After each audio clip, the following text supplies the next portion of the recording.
Bonjour tout le monde, mon nom est Abigail Allard-Robitaille, je suis avocate de formation, puis je fais présentement partie de l'équipe qui est en charge de la conception et de la rédaction du contenu qui est proposé sur Juridique.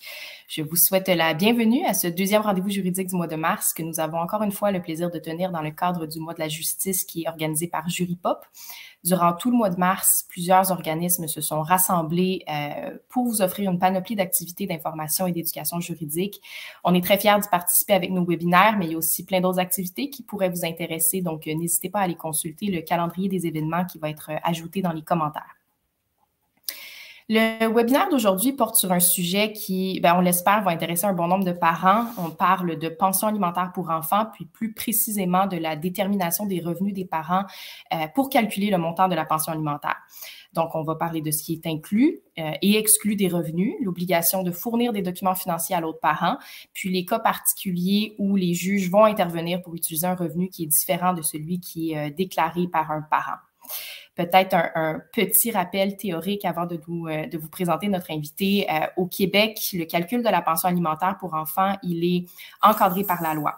Ce que ça veut dire de façon concrète, c'est que ce n'est pas un montant qui est aléatoire, c'est une méthode qui est prévue, qui vise à assurer une uniformité dans les jugements qui ordonnent le paiement d'une pension alimentaire. Et le montant de base va varier en fonction de 3 facteurs. Donc, le nombre d'enfants, les modalités de garde et les revenus. Puis, nous, ce dont on va parler aujourd'hui, c'est juste de ce troisième point-là, les revenus, parce que la pension alimentaire, c'est un énorme sujet. On pourra en parler pendant des heures, puis on a juste 30 minutes pour en parler.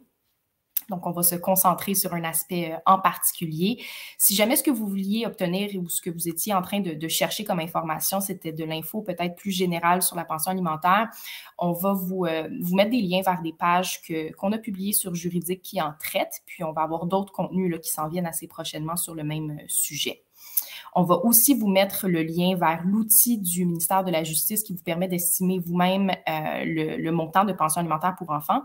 Mais pour être capable de l'utiliser, cet outil-là, et de remplir le formulaire, il faut que vous ayez en main vos revenus, puis aussi ceux de votre ex. Puis si ce n'est pas limpide pour vous ce que vous devez utiliser dans ces cases-là, vous êtes à la bonne place parce que c'est le sujet de notre conférence d'aujourd'hui.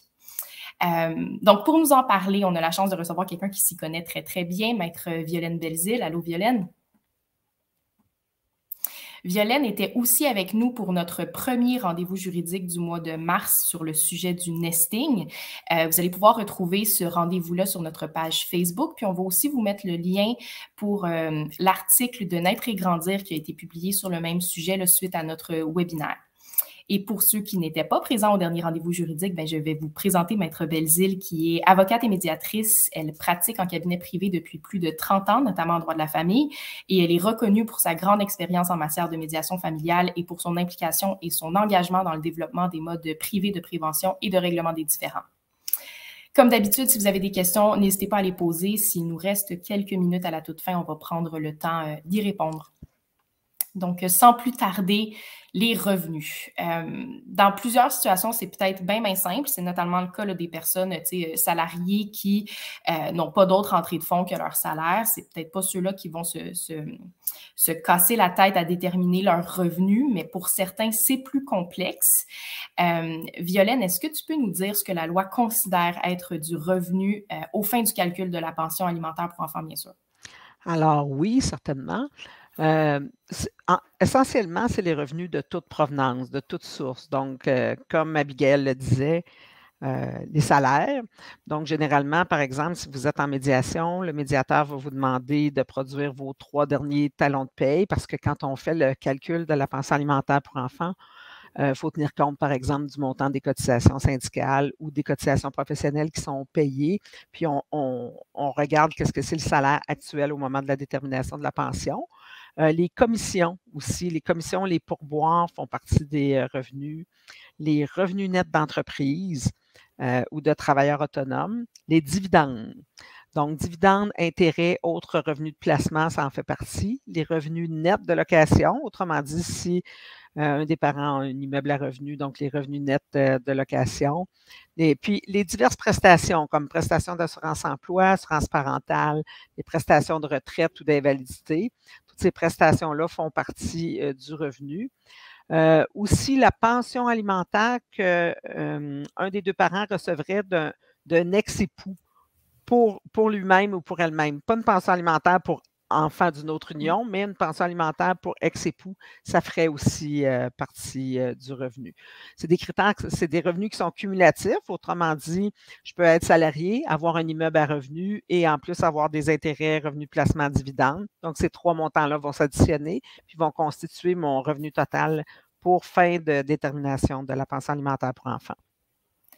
C'est très clair. Est-ce qu'il y en a qui ne sont pas inclus? Des entrées de fonds, là, qu'on dit ça n'en fait pas partie des revenus. Oui, absolument. Comme par exemple les transferts gouvernementaux reliés à la famille, ce qu'on appelle communément les allocations familiales, ça n'en fait pas partie. Même si parfois, par exemple, pour 3 enfants, quelqu'un qui n'a pas un revenu élevé, ça peut être près de 5 000 par année, les allocations familiales, mais c'est parce qu'elles sont prises en ligne de compte dans le formulaire de fixation des pensions alimentaires. On tient compte du montant que la personne va recevoir en allocation familiale. Donc, on l'ajoute pas au revenu quand on calcule la pension alimentaire. Même chose pour la pension alimentaire qui serait reçue pour un enfant né d'une autre union, ça n'en fait pas partie. Les prestations d'aide sociale, ça n'en fait pas partie non plus que l'aide financière aux études. OK. Donc, quelqu'un qui serait sur l'aide sociale ou qui aurait juste des bourses d'études, par exemple, serait considéré ne pas avoir de revenus au fin du calcul. Exactement, c'est ça. Okay. Ouais. Puis au niveau du... puis là, je parle vraiment là, des chiffres. Je pense que c'est possible que quelqu'un se trompe entre les revenus bruts puis les revenus nets. Je dis quelqu'un parce que ça m'est déjà arrivé en début de pratique. Qu'est-ce que tu aimerais peut-être que les gens retiennent sur ce sujet-là? L'aspect fiscal qui est complexe, là, mais pour nos fins à nous, qu'est-ce que tu aimerais qu'on retienne? Oui, des fois, hein, on dit revenu net, mais on se demande net de quoi, parce que là, c'est la saison des rapports d'impôt. On paye de l'impôt sur le revenu net, mais bon, pour les fins de détermination de la pension alimentaire, c'est le salaire brut qu'on utilise. Autrement dit, ce n'est pas le montant de votre chèque de paye, c'est le montant du salaire brut qui apparaît sur le talon de paye. Au niveau des revenus d'entreprise, c'est les revenus d'entreprise nets avant impôt. Donc, c'est le chiffre d'affaires moins les dépenses. Ça, c'est le revenu qu'on utilise puis qu'on appelle le revenu net d'entreprise. Pour les revenus de location, c'est les revenus nets. Autrement dit, c'est les loyers perçus moins les dépenses. Alors, bon, il faut savoir aussi que les revenus non imposables, par exemple, une prestation d'assurance invalidité que vous auriez payé, dont vous auriez payé vous-même la prime au total, ça serait une prestation sur laquelle vous ne payeriez pas d'impôt. Même chose, par exemple, les prestations de la CNESST, ce n'est pas imposable comme un salaire. Puis là, il faut transformer ces montants-là en équivalent de revenus bruts parce que la pension alimentaire pour enfants est déterminée vraiment en fonction de revenus bruts. Donc, si je reçois je dis un chiffre, mettons 1 000 $ par mois de prestations d'invalidité nette, ben, les outils de calcul qu'on utilise pour établir les pensions alimentaires vont majorer ce 1 000 $ là pour répondre à la question combien est-ce qu'il faudrait que je reçoive brut si c'était un salaire pour qu'il me reste dans mes poches à la fin du mois 1 000 $. Alors, c'est comme ça que ça fonctionne pour les autres revenus qui ne sont pas, par ailleurs, pas imposables. Puis parmi ceux dont tu viens de parler, il y avait les revenus nets d'entreprise. Puis ça, j'aimerais qu'on y revienne parce que c'est quand même assez fréquent, là, des travailleurs autonomes, par exemple, des gens qui sont à leur compte, comme on dit. La jurisprudence a déjà reconnu que ce qui était déclaré, même si c'est parfaitement correct d'un point de vue fiscal de déduire certaines dépenses d'entreprise, d'un point de vue du calcul de la pension alimentaire, on n'allait pas nécessairement retenir les mêmes dépenses. Est-ce que tu peux nous en dire un peu plus? Oui. C'est ça. C'est pas, par exemple, quelqu'un qui est à son compte, mettons un entrepreneur en construction qui a son camion, qui a son téléphone cellulaire, qui a différentes dépenses qui passent dans son entreprise, comme on dit communément. Fiscalement, c'est parfaitement admissible, mais le revenu pour fin de détermination de la pension alimentaire n'est pas nécessairement le même que celui qui est admissible aux fins fiscales, parce que le but, c'est vraiment que le niveau de vie de l'enfant soit établi en proportion de la capacité réelle de payer des deux parents. Bon. Donc, par exemple, tu sais, j'ai une automobile qui est fournie par mon entreprise que j'utilise 50 % du temps pour des fins personnelles, 50 % du temps pour les fins de l'entreprise, puis qui dans le fond, si je la payais moi-même, ça me coûterait, je dis un chiffre, 12 000 par année. Bien, probablement qu'il y a une portion de ce 12 000 $-là, peut-être 50 justement, qui serait ajouté à mon revenu déclaré fiscalement. Même chose pour l'usage d'un téléphone cellulaire. Si j'ai un téléphone cellulaire payé par l'entreprise, bien, il y en a certainement une partie que j'utilise personnellement, à moins que j'en ai 2, mais c'est plutôt rare. Alors, à ce moment-là, il y a une partie du coût du téléphone cellulaire qui serait ajoutée comme revenu aux fins de détermination de la pension alimentaire. Pourquoi? Parce que l'autre parent qui serait salarié, qui lui devrait payer, par exemple, son auto, son cellulaire en totalité avec son salaire, il ne serait pas traité aussi sur le même pied d'égalité que le parent qui bénéficie de ces avantages fiscaux-là. Ça serait injuste, ultimement, pour l'enfant qui ne bénéficierait pas du réel niveau de vie de chacun de ses parents pour la pension alimentaire qui est déterminée pour l'enfant. Donc, Puis, disons qu'une personne a des revenus, tu sais, encore une fois, là, contrairement à quelqu'un de salarié qui est quand même, c'est un peu plus prévisible dans le temps, quelqu'un qui a des revenus qui fluctuent beaucoup d'une année à l'autre. On peut penser aux gens qui travaillent dans le domaine des ventes puis qui ont des commissions. Une année peut faire 40 000, l'autre 70. Ça peut varier beaucoup, beaucoup. Est-ce qu'il y a des règles par rapport à ça? Bien, en fait, la règle de base, c'est qu'on utilise les revenus de l'année en cours. On est en 2022, je rencontre des gens demain. Je vais utiliser pas les revenus qu'ils vont avoir fait l'année passée, je vais utiliser les revenus de l'année en cours. Bon, si la personne est salariée, c'est facile, mais effectivement, s'il y a des commissions, c'est plus compliqué. Souvent, ce qu'on fait, c'est qu'on prend des moyennes, par exemple, des moyennes des 3 dernières années. Mais là, c'est sûr qu'avec la COVID, la moyenne des 3 dernières années, c'est pas nécessairement très représentatif, en tout cas pas pour tout le monde. Il y a une autre façon aussi qu'on va pouvoir utiliser, ça va être les revenus prévisibles pour les 12 prochains mois. La loi permet de faire ça aussi. Donc, on va essayer de trouver le plus possible le salaire réel ou en tout cas le plus prévisible possible pour l'année en cours ou le salaire prévisible pour les 12 prochains mois. Le salaire prévisible pour les 12 prochains mois, c'est utile à utiliser aussi quand il y a eu un changement d'emploi, par exemple, ou je viens de tomber sur l'assurance emploi. Donc, ça va être à partir du moment où je deviens prestataire de l'assurance emploi, bien, à ce moment-là, ça va être mon revenu prévisible pour les 12 prochains mois qui va être utilisé plutôt que mon salaire total pour l'année en cours ou la moyenne de mes revenus des 3 dernières années. Donc, ça ressemble à ça les critères qui peuvent s'appliquer là, en fonction de ces situations-là. Puis ce qui est important aussi, je pense, pour que les gens le réalisent, c'est que la pension alimentaire pour enfants, elle n'est jamais figée dans le temps. Donc, une situation donnée, une année donnée, c'est ce que ça donne au niveau des revenus, c'est ce qu'on fixe comme pension alimentaire. Mais s'il y avait à avoir un changement important dans la situation financière de l'un ou l'autre des parents, bien, on pourrait réviser la pension alimentaire pour enfants. Puis je pense que là, une des premières questions que les gens peuvent se poser, c'est ben oui, mais moi, je ne le saurais pas. C'est pas à moi qui va le dire. S'il y a une grande promotion au travail, c'est pas moi la première personne qui va appeler si jamais ça arrive. C'est là où l'obligation de divulguer ses revenus entre en ligne de compte. On sait que les gens sont obligés de se transmettre mutuellement sur demande, mais au plus une fois par année, en tout cas, les documents qui permettent d'établir leurs revenus. Cette obligation de divulgation-là, elle ne s'arrête pas là, après la première fixation de pension alimentaire, elle perdure dans le temps, puis j'ai l'impression que c'est quelque chose qui peut surprendre les gens beaucoup. Ça peut même peut-être choquer certaines personnes qui se séparent de savoir qu'ils vont avoir cette obligation-là. Surtout si les enfants sont très jeunes, là, pendant des années et des années à venir. C'est quoi l'explication que toi, tu donnes à tes clients quand ils sont dans cette situation-là, peut-être pour la première fois de leur vie? Oui. C'est vrai que la préservation de la zone d'intimité, c'est un des enjeux. La redéfinition de la zone d'intimité, c'est un des enjeux après la séparation.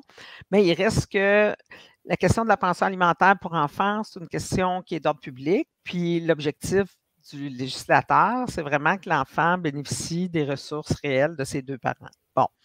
Alors, c'est pour ça qu'au Code civil du Québec, il y a eu un amendement qui prévoit maintenant que tant que les parents ont un enfant à charge, ils doivent se transmettre sur demande des informations financières aux fins de mettre à jour la pension alimentaire pour enfants. Souvent, parce que c'est pas tout le monde qui sait ça, je ne sais pas, peut-être je vous apprends quelque chose du Code civil du Québec, c'est parce qu'il y a plusieurs articles. C'est normal que vous ne les connaissiez pas tous.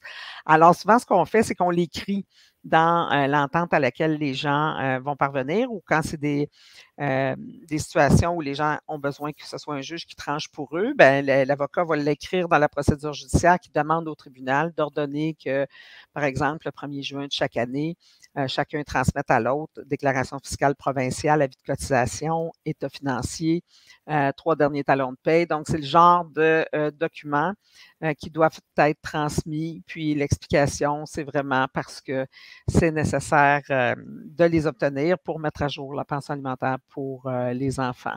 Il faut dire que, puisque c'est prévu au Code civil du Québec, si quelqu'un ne transmet pas ces informations-là, puis qu'éventuellement, il y avait un litige, c'est-à-dire que les gens allaient devant les tribunaux, la personne qui aurait dû les transmettre puis qui ne l'a pas fait peut être tenue, on dit à des dommages-intérêts en réparation du préjudice, mais notamment ce que ça veut dire, c'est peut être tenu de payer les honoraires professionnels de l'avocat de l'autre partie pour forcer la transmission des informations financières. Donc, c'est vraiment une obligation sérieuse qui est imposée par la loi de s'échanger les preuves de revenus tant qu'on a des enfants à charge pour ajuster la pension alimentaire en fonction des revenus réels des parents. Puis justement, dans cette optique-là d'ajustement, tu me le faisais penser avant même ce webinaire-là, mais de communiquer aux gens l'existence du service, le SARPA.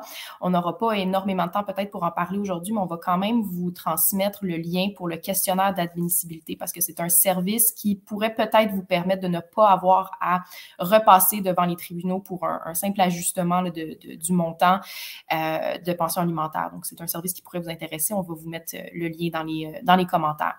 OK. Le SARPA, oui. juste pour compléter, Abigail, le SARPA, c'est Service d'aide à la révision des pensions alimentaires. Oui. C'est sûr qu'il faut remplir les critères. Mettons, si vous êtes 2 salariés,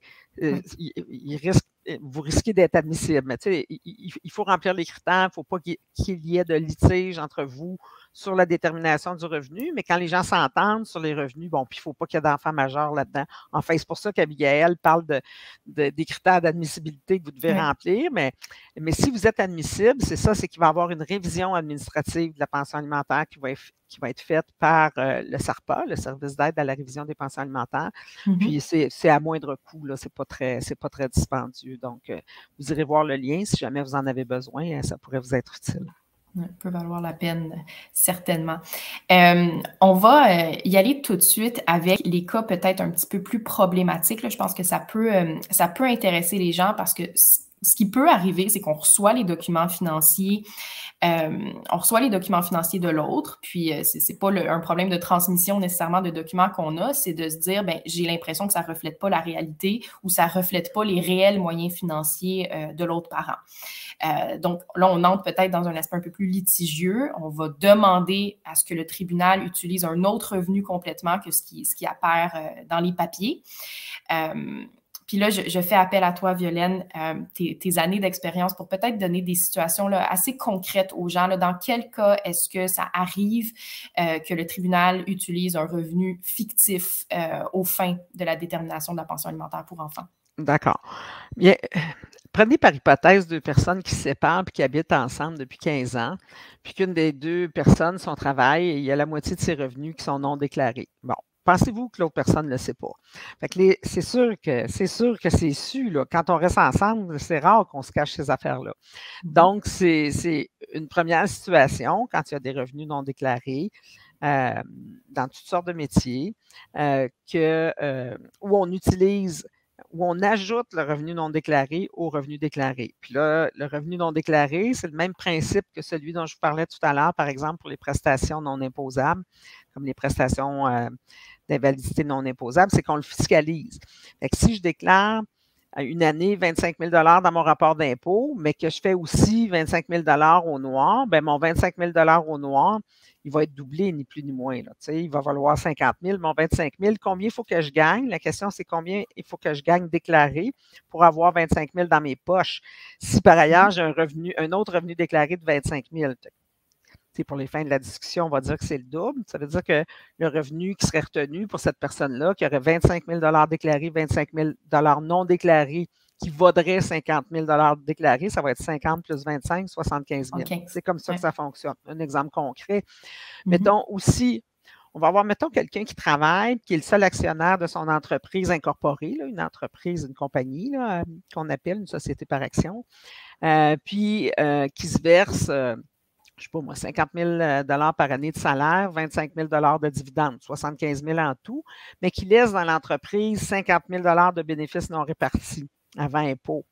Bien, dans le fond, c'est comme un peu son régime de retraite, si je peux dire, ou en tout cas, c'est sûr qu'il y a une partie qui peut servir au fonds de roulement de l'entreprise, mais il y a une partie de ce 50 000 de bénéfices nets-là qui peut être ajoutée au revenu parce que, dans le fond, c'est le propriétaire, l'actionnaire majoritaire qui décide combien il se verse de salaire, mais s'il avait besoin de cet argent-là pour ses enfants, il pourrait se le verser. Donc, ça peut être ajouté au revenu. Puis des fois, ce que les tribunaux font, c'est qu'ils vont prendre, par exemple, la moyenne des bénéfices nets des 3 dernières années, puis ils vont les ajouter aux revenus du parent pour établir la pension alimentaire pour enfants. Bien sûr, il faut faire attention quand je parle de bénéfices nets, là, je ne parle pas des équipements, de la machinerie. C'est sûr qu'il ne faut pas non plus ponctionner tout le fonds de roulement, ça dépend de la nature de l'entreprise. Mais une fois que le fonds de roulement est constitué, mettons, puis que tous les équipements sont bien départagés de l'argent, des placements, disons, de l'argent cash qui serait là, puis une fois qu'on sait qu'est-ce que c'est le montant du fonds de roulement, bien, la différence peut être ajoutée au revenu. C'est un exemple, ça. Par exemple, aussi, quelqu'un qui aurait une auto fournie par ses parents ou un logement fourni par ses parents. Tu sais, le coût, par exemple, de ce logement-là, par hypothèse, c'est 1 000 $ par mois. Les parents disent, OK, tu restes dans ma maison, puis je ne te charge pas de loyer. Évidemment, il faut que ce soit à condition qu'il n'y ait pas de loyer de payer, mais ça arrive. Ben, à ce moment-là, il serait ajouté aussi au revenu pour fin de détermination de pension alimentaire pour enfants et fiscalisé. Donc, l'autre cas où on voit aussi des revenus qui sont imputés, c'est par exemple quelqu'un qui déclare, je ne sais pas moi, 30 000 $ par année à son rapport d'impôt, mais qui a, je ne sais pas, un condo, un chalet, un bateau, puis qui va dans le sud, 2 fois par année. Probablement qu'avec 30 000 $ par année, c'est pas avec les 30 000 $ par année déclarés qu'il va payer ces dépenses-là. Donc, il y a des revenus qui peuvent être imputés. On dit un revenu imputé par le tribunal sur la base du train de vie. Donc, le tribunal a le pouvoir de faire ça, d'imputer des revenus sur la base du train de vie. Bon, une autre situation où les tribunaux vont imputer un revenu sur la base du train de vie, c'est quand quelqu'un, par exemple, décide de réorienter sa carrière, puis la réorientation de carrière n'est pas jugée raisonnable. Tu sais, ou quelqu'un dit, ben moi, je pars en année sabbatique cette année, ben les tribunaux n'aiment pas tellement ça que quelqu'un décide de partir en année sabbatique parce que ça y tente, au lieu de faire passer les besoins de ses enfants en premier. Donc là, il va avoir des revenus imputés par les tribunaux. Ça, c'est 2 circonstances où ça peut arriver. Quelqu'un qui dit, ben, je me sens trop fatigué pour travailler, ça ne me tente pas. Je ne vous dis pas quelqu'un qui a un bien médical et qui est incapable de travailler, là, mais des situations où quelqu'un dit, ah non, moi, le divorce, c'est trop dur, je ne suis pas capable de travailler, je veux penser à mon affaire. Et s'il n'y a pas de preuve médicale d'incapacité de travailler, il peut avoir des revenus d'imputés à ce moment-là.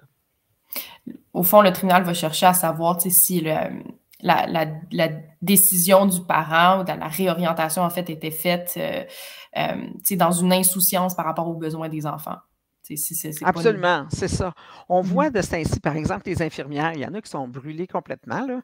Puis oui, il y en a qui pensent à des réorientations de carrière. Fait que, tu sais, une personne comme ça qui arriverait devant le tribunal puis qui dirait, moi, je suis plus capable de travailler dans les hôpitaux, bien, probablement que ça ne serait pas jugé déraisonnable comme projet de réorientation de carrière pour quelqu'un qui est plus capable, là, tu sais. Mais quelqu'un qui a toujours travaillé, je ne sais pas, moi, comme gestionnaire dans une entreprise, puis que du jour au lendemain, il décide qu'il va aller distribuer des pamphlets à 17 000 $ par année, ça n'aura pas le même impact, là. Ça aura pas c'est pas la même présentation de la raisonnabilité de sa décision qui va être retenue par le tribunal. Bon, c'est ça. Puis juste peut-être pour faire un lien avec ce qu'on disait tantôt là, par rapport aux revenus au noir, parce que tu disais, là, souvent, c'est su, là, je veux dire, c'est connu par les deux parents durant la vie commune, mais essaye de le prouver, là, rendu, on est dans le après. Est-ce que tu peux nous parler peut-être de comment on essaye de le prouver, justement? Comment ça se fait, ça, quand on a des revenus au noir? Bien, enfin, c'est sûr, ça dépend si on est devant un juge dans un procès ou si on est en médiation. Oui, bien sûr. Mais bon, écoutez, souvent les gens ont accès aux agendas. Tu sais, il y a des copies électroniques des agendas. Quand ils étaient ensemble, ils les ont. Puis après ça, ben, si ça fait, par exemple, que ça fait un bout de temps que les gens sont séparés, mais qu'il y a encore une question de revenus au noir, c'est vraiment beaucoup par le niveau de vie à ce moment-là que la preuve va être faite, là. Oui, c'est ça. Mettons, en tout cas, je ne voudrais pas pointer du doigt des professions plus que d'autres, là, mais l'agenda des rendez-vous qu'une personne peut donner au courant d'une semaine, si on sait qu'il travaille, cette personne-là, à tant de dollars par client, ben, c'est assez facile là, de faire un prorata puis d'établir qu'est-ce que ça devrait être le revenu. Là. Puis tantôt, on parlait, on peut faire le pont aussi avec la divulgation financière, dans le sens, oui, dans les cas les plus simples, ça va être on divulgue nos déclarations de revenus, mais dans les cas plus litigieux, il peut y avoir des demandes à la cour aussi pour obtenir des documents financiers s'ils n'ont pas été transmis volontairement, comme des relevés bancaires, des relevés de carte de crédit. Puis, ben, mathématiquement, parfois, comme tu disais tantôt, si les dépenses sont supérieures à ce qu'on peut se permettre de se payer. Oui, c'est bien concret ce que tu dis, Abigail. Moi, je parle de train de vie, mais si on veut montrer le train de vie, les dépenses sont, surtout de nos jours, les dépenses sont beaucoup payées par voie électronique. Donc, quelqu'un qui déclare 30 000 par année puis qui a 100 000 par année de dépenses sur sa carte de crédit, c'est sûr que ça parle. Là. Donc, on demande, oui, effectivement, en matière de litige, on va demander les cartes de crédit, on va les analyser, puis on va voir qu'est-ce que c'est le train de vie qui est révélé par les cartes de crédit. On demande des relevés bancaires. C'est comme ça que ça marche. Là. C'est une divulgation complète des informations financières de chaque parent qui peut être exigée, autant au niveau des cartes de crédit, des relevés bancaires, des placements. Hein. Il n'y a pas de cachette, là. Il n'y en a pas de cachette. Si les gens ne les transmettent pas, au niveau de la divulgation volontaire des informations financières pour l'établissement de la pension alimentaire, c'est sûr qu'un juge va leur donner. Là. Ouais, des fois, les gens sont plus réticents. Ils disent, oui, mais là, moi, j'ai une entreprise, c'est des états financiers, c'est pas moi. Il n'y a pas de voile corporatif étanche en droit familial quand il est question d'établir les ressources financières d'un parent pour subvenir aux besoins de ses enfants. J'aime qu'on finisse là-dessus. Je trouve que c'est une belle note. Puis on a des questions apparemment, donc je vais essayer de prendre là, les quelques minutes qui restent. Puis peut-être qu'on va déborder un petit peu pour essayer de répondre à certaines questions si tu as le temps. Bien sûr. On n'en a plus, dis-le-moi. Encore une fois, parfois, les questions sont très, très précises. Je vais essayer là, de les résumer. Je suis vraiment désolée si je les résume mal, puis de les ressortir aussi d'un cadre peut-être qui est très personnel pour vous, là, mais de le ramener peut-être à ce qui est plus général, puisqu'on ne peut pas évidemment répondre pour votre situation en particulier. Donc, pour la première question, est-ce que une assurance collective qui est assumée en totalité par l'employeur, donc c'est quelque chose qui apparaît au relevé 22. Est-ce que c'est retiré du revenu? Est-ce que c'est inclus dans le revenu? Bref, l'assurance collective assumée par l'employeur. C'est inclus dans le revenu. Puis, ça va constituer une dépense pour vous au niveau des frais particuliers. La portion de l'assurance qui est payée par l'employeur, ça va parce que dans le calcul de la pension alimentaire, si vous regardez le formulaire dans frais particuliers, vous avez différents frais qui s'ajoutent à la pension alimentaire. C'est pas ça le sujet aujourd'hui de la présentation, mais pour vous dire, la pension alimentaire de base établie en proportion des revenus va couvrir les frais de base, mais les frais particuliers, eux, vont être payables en plus de la pension alimentaire de base en proportion des revenus. Puis pour établir les frais particuliers, par exemple les camps de jour, par exemple, ça peut être des activités des enfants, bien, il y a aussi cette catégorie-là des primes d'assurance payées pour les enfants. Donc, ça va être un revenu, mais ça va être une dépense aussi à titre de frais particuliers. Je pense que c'est clair. Ici, on est dans des questions de garde complète. Les questions sur la garde, je ne suis pas sûre qu'on va prendre le temps d'y répondre, malheureusement, étant donné justement qu'on est vraiment sur la question des revenus plus particulièrement. La seule chose que je préciserais peut-être par rapport à ça, c'est qu'effectivement, s'il y a des modalités de garde qui changent, la pension alimentaire peut suivre. C'est évolutif. Il y a le changement de situation financière, mais il peut y avoir le changement des modalités de garde aussi qui vient influer sur le montant, ça, c'est certain. Est-ce qu'on a d'autres questions? Moi, j'en ai une, en fait. D'ici là, je te la pose, là, mais je pense que ça revient aussi les gens qui qui peuvent recevoir, par exemple, une année donnée, puis c'est pas vraiment une réception, là, mais disons qu'ils retirent des REER pour un besoin X. Donc, c'est une année donnée, ils vont avoir un montant qui va arriver parce qu'ils ont retiré des REER. Est-ce que ça va être inclus dans leur revenu ou non? Les revenus non récurrents, généralement, c'est pas retenu. Tu sais, par exemple, quelqu'un qui vend son chalet puis qui a un gain en capital. Un gain en capital non récurrent, généralement, ça ne s'additionne pas parce que tantôt, on parlait de revenus de toutes sources, ça inclut le gain en capital. Mais quand c'est un gain en capital qui n'est pas récurrent, là, ça ne sera pas retenu, pardon. Mais si mon métier, moi, c'est ou qu'une partie importante ou une partie significative d'année en année de mes revenus sont composés d'achat puis de vente d'immeubles, puis qu'une année, je vends un immeuble, bien là, le gain en capital va s'additionner à mon revenu. Hein? Donc, si je retire un REER une année, théoriquement, ça ne devrait pas être retenu parce que ce n'est pas un revenu récurrent. À moins, excusez-moi, mais là, il y a des nuances à faire. À moins que cette année-là, j'ai décidé de ne pas travailler puis de vivre sur mes REER, auquel cas, là, ça pourrait être retenu. Ça, c'est une autre histoire. Il y a quelqu'un qui pose la question, le temps supplémentaire qui est converti en temps à reprendre. C'est intéressant, puis je n'ai pas la réponse par ailleurs. Est-ce que ça fait partie du calcul du revenu? C'est embêtant, ça. C'est embêtant. C'est pas un revenu, c'est un avantage lié à l'emploi. C'est un peu comme un nombre de semaines de vacances par année. Je serais porté à dire que c'est pas du revenu, mais bon, je voudrais pas mettre ma main au feu. Il faudrait que je regarde ça de peu plus près, comment les tribunaux ont interprété cette question-là. J'ai à peu près le même réflexe. Je ne suis pas convaincue, moi non plus. Je ne suis pas convaincue que ça serait ajouté au revenu. Je pense que c'est plus de l'ordre d'avantages liés à l'emploi, comme des vacances ou des congés de santé. Mais bon. Mais ceci dit, on peut peut-être en profiter pour parler du temps supplémentaire. Le temps supplémentaire, quand il est récurrent, il va être ajouté au revenu. Si c'est un temps supplémentaire, je ne sais pas, comme les policiers qui ont travaillé l'année qu'il y avait eu le conflit étudiant, c'est sûr qu'il y avait eu beaucoup de temps supplémentaire. On ne peut pas pour l'année d'après présumer qu'il va y avoir autant de temps supplémentaire, mais peut-être qu'à chaque année, il y a une moyenne de temps supplémentaire pour ce type d'emploi-là. Alors, cette moyenne-là, elle va être retenue. Un peu comme les commissions et les pourboires dont on parlait tout à l'heure. Le temps supplémentaire, c'est le même raisonnement qui s'applique. Il y a des gens qui posent des questions par rapport à certaines prestations, là, en particulier. Là, tu en as nommé des prestations, mais là, il y a quelqu'un qui nomme spécifiquement, par exemple, l'IVAC. L'indemnisation des victimes d'actes criminels, ça fait partie des revenus. Puis, j'ai l'impression qu'au niveau de la fiscalité, ce n'est pas traité comme un salaire, fait que la même chose, il faut la fiscaliser.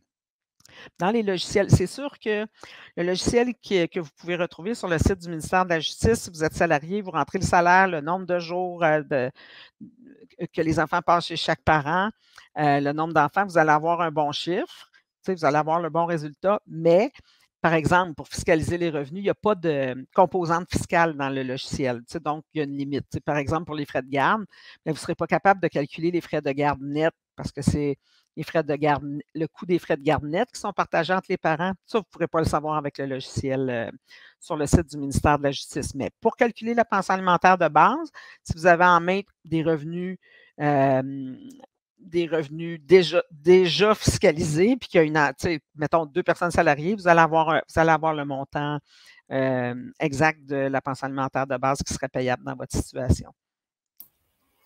Je vois quelques personnes qui mentionnent les REE des enfants, puis encore une fois, tu l'as dit tantôt, là, puis je vais faire la même précision, là, on pourrait parler des frais particuliers, on ne l'a pas fait, mais ça peut rentrer dans, je pense à la jurisprudence, puis corrige-moi si je me trompe, Violaine, là, mais ça peut être soit que ça va être faire partie des ressources de l'enfant, si l'enfant bénéficie de ces ressources-là puis peut en disposer à sa guise, soit ça va être utilisé justement pour par les parents pour payer certaines dépenses postsecondaires.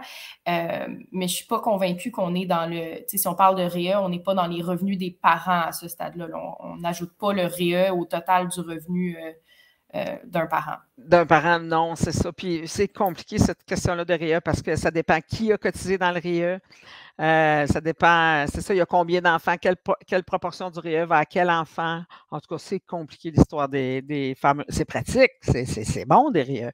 Mais quand vient le temps là, de sortir les REA, c'est ça, il y en aurait beaucoup à dire là-dessus. Là, hein. Ça prendrait une autre demi-heure pour parler des REA, disons.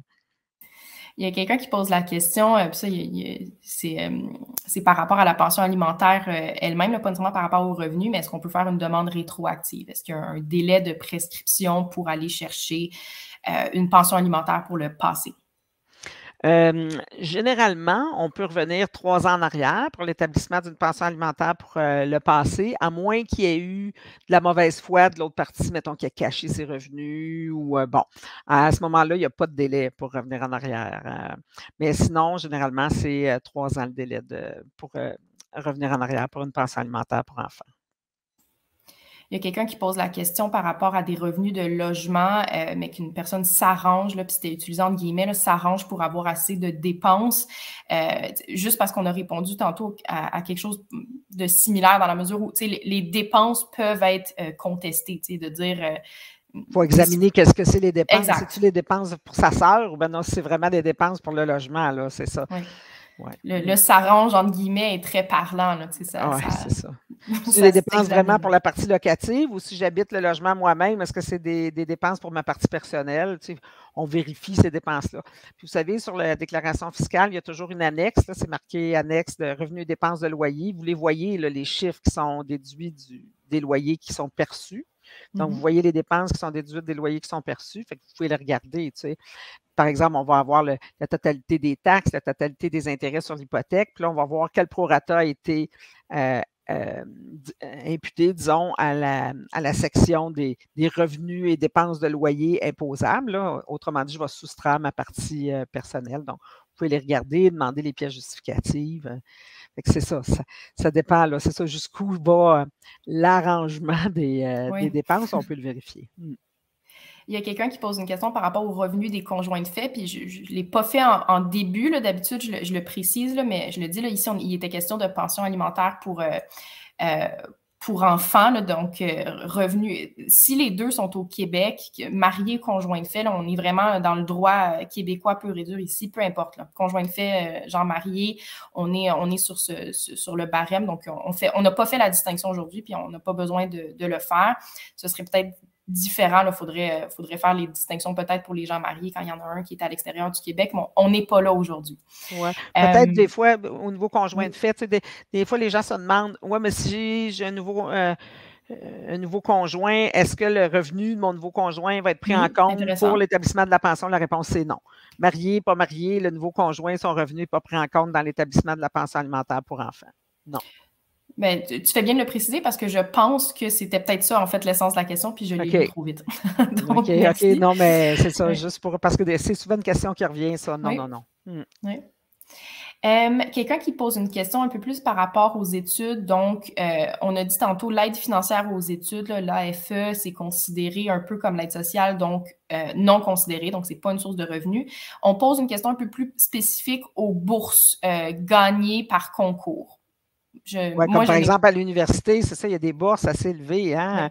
Mais là, on ne parle pas de l'aide financière aux études, on parle de bourses au mérite, tout ça, c'est pas pareil. Là. C'est pas pareil. Ces bourses-là, elles seraient considérées. Ils ne sont pas exclus. Là. Seraient inclus dans Là, il est 12h40, je m'excuse, j'ai un rendez-vous à 13h. Il faudrait que j'aille dîner. Oui, je me reviens d'abord un peu, donc je suis contente d'être restée 10 minutes de plus, mais merci d'avoir pris le temps. Ben oui, merci d'avoir pris le temps. Puis merci à tout le monde d'avoir été présent. Merci à ceux qui nous ont écoutés. Vous pouvez les réécouter aussi. Ils sont disponibles sur Facebook. Ils vont l'être aussi sur notre page YouTube. Donc, merci encore, Violaine, d'avoir été présente. Merci. Au revoir tout le monde. Bonne fin de journée à tous. Au revoir. Merci.